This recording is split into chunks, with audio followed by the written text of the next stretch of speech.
soon enough, his ammonia level's starting to rise. Mr. Dunn is a match for your kid who needs the transplant. He's a match. You probably have a brain bleed, which is why we need to get Shepard in here. Dr. Bailey, he's gonna die anyway. The boy who needs organs, I presume, wants to live. And me, I have organs. I'm ready to die.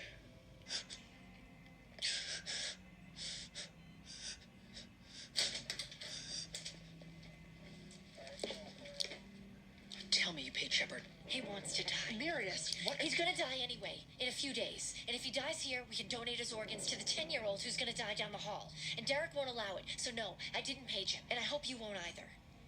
I know you think this is wrong. Just let me do this. Please. Please help. Help me. I don't want to die. I don't want to die. Hey, Shepard, right now! I want him prepped and in the OR in 20 minutes. Dr. Shepard, Dr. Bailey? I need you to stop. I need you to put down the scalpel. This man is trying to kill himself, and God forgive me, I need you to let him. In 5 days, this man is going to die, and his organs are going to go with him. They'll be buried with his body, and they'll rot in the ground. And that is a crime. It's a crime against life. It's only 5 days. That's it. That's all we're taking from him, and he doesn't want them anyway. You took an oath, Miranda. No, that I know. We took an oath. But right now, that oath makes no sense. It makes no sense. It doesn't. So just stop. Just stop. Don't do anything else for this man. If I stop this surgery, it's the same as me sticking this scalpel into his brain. Is that what you want? Yes, that's what I want. He's hemorrhaging through his craniectomy. Should I at least put in a subdural drain? That's up to Dr. Bailey. Dr. Bailey?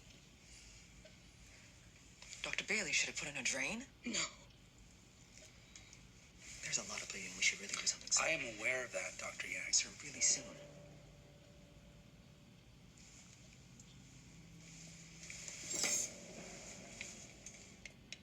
It's your call, Dr. Bailey. It's up to you. Am I an executioner? Or am I a surgeon? It's up to you.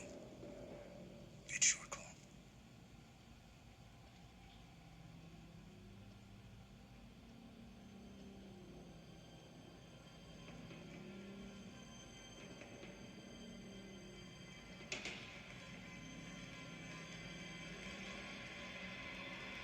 Pick up the scalpel.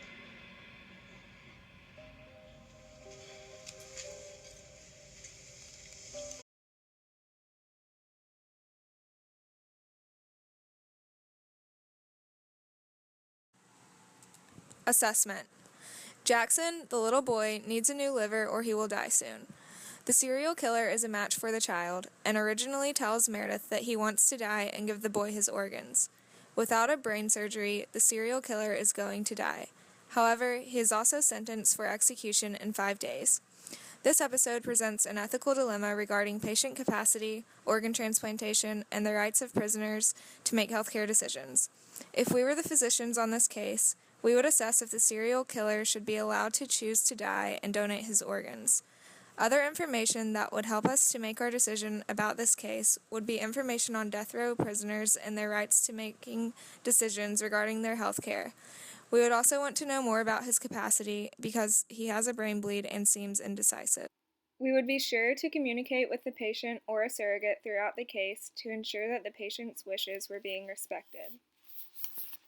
Bioethical principles and values. This case showcases issues surrounding patient autonomy, justice, non-maleficence, and beneficence. First, the serial killer wants to exert his autonomy by denying treatment so that he can die and give Jackson his organs. He later changes his mind and says he does not want to die. Either way, his decisions need to be respected, if we find he has capacity. Second, as his doctors, we must also consider beneficence and non-maleficence. We should do what is in the patient's best interests, while at the same time causing no harm. This could be challenging because the patient's original wishes to deny surgery conflict with the physician's duty to cause no harm. Second, the patient's later request to not die could present an issue of justice. Is it fair to perform surgery on the serial killer and prevent his organs from being donated to Jackson, even if the serial killer will die in 5 days anyways? However, as a serial killer's doctors, we must remember that our obligation is towards the well-being of our patient only. The principles of beneficence and non-maleficence could be further complicated by the patient's history as a serial killer, and we would need to be sure to treat him with the same level of care as we would any other patient. Capacity. Given that the patient has a brain bleed that could be hindering his capacity and his history of indecisiveness, we would be especially careful to correctly identify his decision-making abilities. If his capacity is diminished, we would identify an appropriate decision maker for the patient. Decision. There are a few different decisions we can consider for this ethical dilemma, assuming that we find the patient to have decision-making capacity. First, we can decide to not treat the serial killer's brain bleed. However, in doing this, we would be ignoring the patient's final wishes when he says he no longer wishes to die. This would violate the bioethical principles of autonomy, beneficence, and non-maleficence.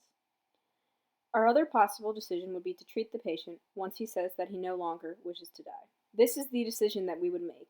In making this decision, we have to remember that the serial killer is our patient, and we cannot let the consequences of what the serial killer's treatment would mean for Jackson affect our own decision. Evaluation. The patient survives the surgery and apologizes for becoming frightened of death and not giving his organs to Jackson. He is then executed 5 days later. Thankfully, another patient in the hospital is a match for Jackson, and he gets his new organs anyways. In evaluating ourselves, we are glad that we chose to give this patient the best care possible and that we respected his life the same as we would our other patients. How did the Gray's doctors do? Bailey asked Derek to not treat the serial killer so that her patient can get organs. As soon as the patient says he no longer wishes to die, Christina pages Derek to perform surgery. Derek operates on and saves the serial killer.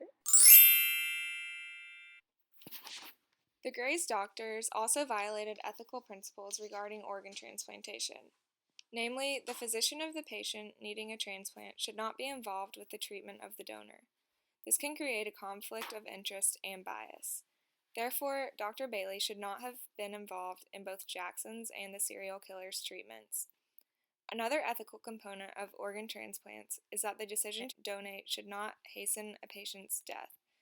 Again, Dr. Bailey should not have asked Dr. Shepard to let the serial killer die so that Jackson could get the organs.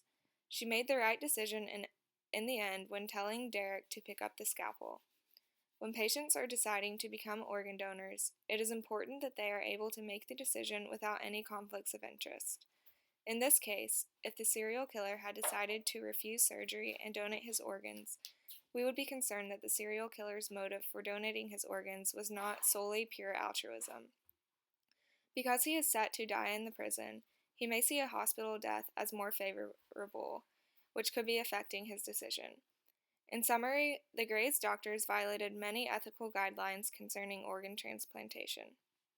I crossed a line today.